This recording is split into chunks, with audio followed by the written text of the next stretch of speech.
I'm Craig May, and I'm the author of several books that can be found on lulu.com and amazon.com.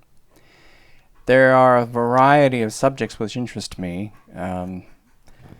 Mostly it would be in the film noir department.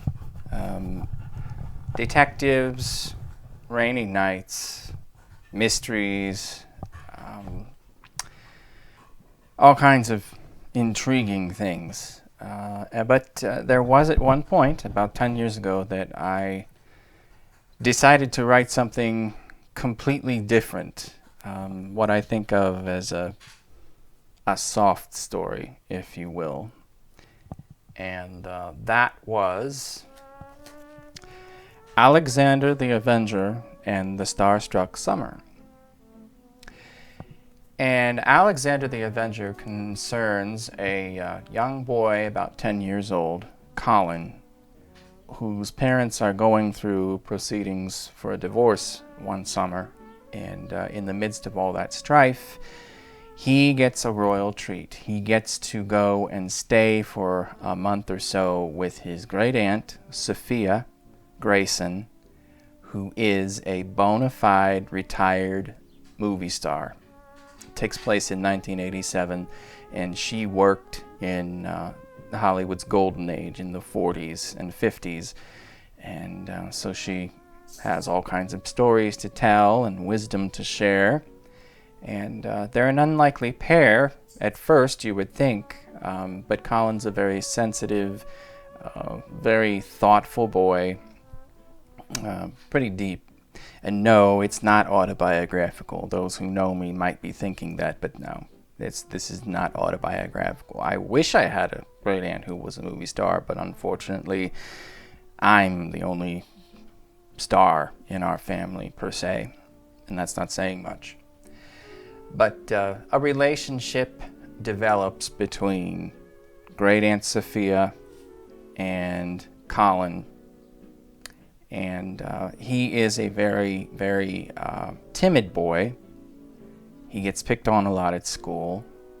And through the summer, he gets to do some pretty interesting things that build up his confidence, one of which is taking a role in a local musical version of one of his aunt's films, her best-known film, Two Ships Passing, for which she was nominated for an Oscar. And that is really what the book is about, is the building of their relationship. There's a number of subplots, but it's really a very gentle story. As I said, a soft story compared to my usual writing, which is, it's film noir. You can get this, and it's very gothic and very dark and mysterious, and with all kinds of intense emotions involved. And so Alexander the Avenger kind of came out of nowhere, and it wrote pretty quickly. And I'd like to share with you just a brief scene between Colin and Aunt Sophia not long after they meet for the first time. It's the day after he has arrived.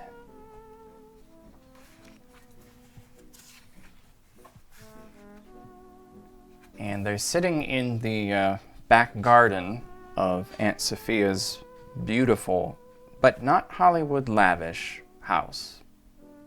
She lives in New York. Later that afternoon, Colin was sitting with Aunt Sophia at a table in the garden. He was drawing, and she had been reading a novel, but had put it aside in favor of watching him. Colin sensed that this was not mere politeness on her part, but a genuine interest in his work. "Alexander the Avenger," she said as she lowered her tinted glasses to study another sketch in the stack that Colin had on the table. "May I ask what he's the Avenger of? Or whom?"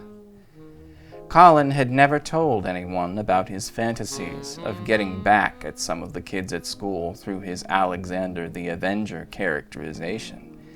He was hesitant to explain this to his aunt now, as he wasn't sure she would understand or approve, but some instinct led him to open up.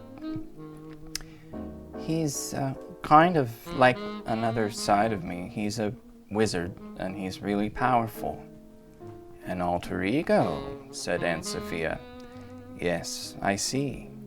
Colin hadn't heard that term before, but he liked it. It sounded majestic and mysterious, just like Alexander the Avenger. He went on. Sometimes I tell stories to myself about things that happen at school, and I put him in them so they turn out different. I mean, like I'm him in the story instead of me. Aunt Sophia laid down the drawing she had and took up another one, which also featured Alexander. Mm-hmm. And, what sorts of things happen at school that you want to change through becoming Alexander the Avenger? Colin looked down at the half-completed sketch in front of him for a moment before he answered her quietly. Well, I get picked on a lot. So did I. He looked up at his aunt in surprise. It was the last thing he had expected her to say. To him, she appeared everything that the world at large aspired to be. Attractive, smart, talented, famous, even if she didn't acknowledge it often, and very wealthy. He had pictured her as nothing less than popularity personified when she had been in school. Aunt Sophia read his mind. I suppose it may be hard for you to believe, but I never fit in when I was young. My family was incredibly poor. That was back during the Depression, remember? The kids at school laughed at my clothes. My mother made them, and they looked ridiculous on me, especially as I grew older. My dresses all had these silly puffed sleeves and skirts that were too short. I was also heavy when I was young. They called me Cowgirl because of that and because I lived on a farm. I was never much into the playground games and kid stuff that the other girls my age were. I was a loner, and I think I knew deep down inside even then that I was meant to walk a much different path than those others. Something told me that I had been given certain gifts and tools, if you will, to be able to do it. It wasn't until later that I found out just what those gifts were, but early on my schoolmates seemed to sense that I had something they didn't, and that I was special somehow, and that's why they didn't like me. Look at it this way. The most talented people are the ones who have the most to pay for. And Sophia looked Colin in the eye as she concluded, I think you're another one who's got a lot of special talents on his side. So there is a little glimpse of a key moment in Alexander the Avenger and the Star-Struck Summer, which is available through lulu.com and also on Amazon, I believe. Very soon it will be. And author, me, I am Craig May, and I hope that if you look it up and decide to give it a whirl that you enjoy it as much as I did writing it as a change from my usual.